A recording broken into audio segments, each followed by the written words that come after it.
Tensions inside the African National Congress, ANC, have flared up once again, this time over comments made by President Cyril Ramaphosa that have sent ripples of discontent across the party's ranks. The controversy stems from Ramaphosa openly praising the Democratic Alliance, DA-led municipalities for their governance record, remarks that many ANC councillors have interpreted as both a betrayal and a damaging admission of the ruling party's failures.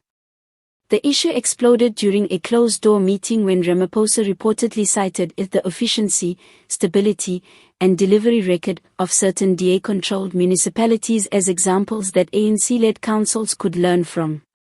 While the president may have intended his comments as constructive criticism aimed at pushing the ANC toward reform, the fallout has been nothing short of explosive. Councillors across multiple provinces have accused him of undermining the very movement he leads, and worse, of emboldening the opposition by legitimizing their governance model. According to insiders, tempers ran high as several councillors openly challenged the president. "We cannot allow our leader to publicly glorify our opponents while our own comrades are working day and night under difficult conditions," one disgruntled councillor from Gauteng was quoted as saying. This amounts to handing over a victory to the DA in the battle of perception, and it destroys morale within ANC structures.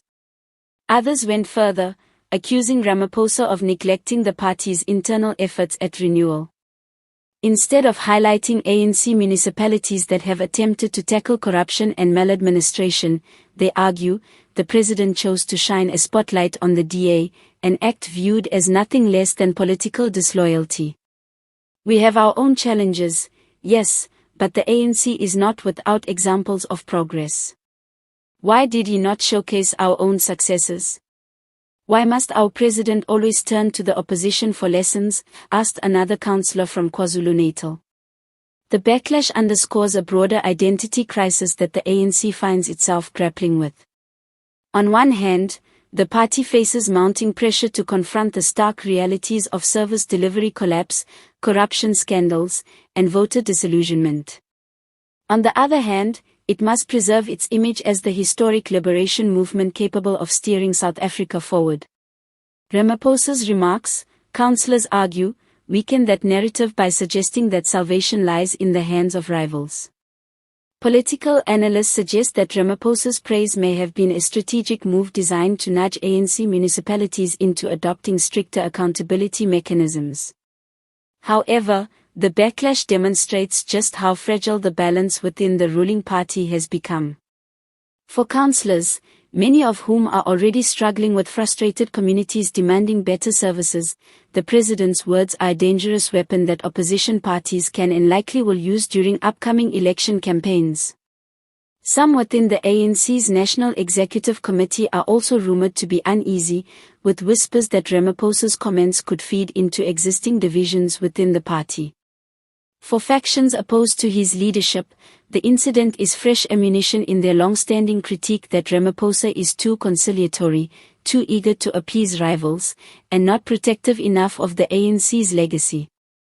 Meanwhile, DA leaders wasted no time in capitalizing on the moment, seizing Ramaphosa's words as validation of their governance model.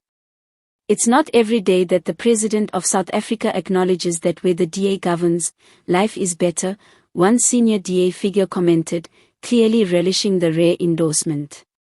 For many ordinary citizens, however, the drama inside the ANC is viewed through a different lens.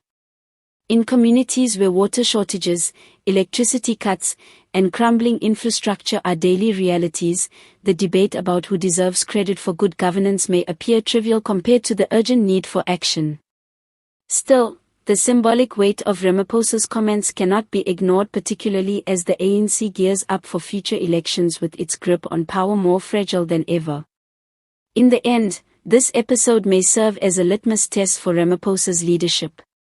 Can he persuade his party to confront its failures head-on, even if that means looking to rivals for lessons? Or will he be forced to retreat under pressure from councillors who feel betrayed? One thing is certain, the president's words have reignited old tensions within the ANC, and the battle over whether to embrace humility or cling to pride is far from over.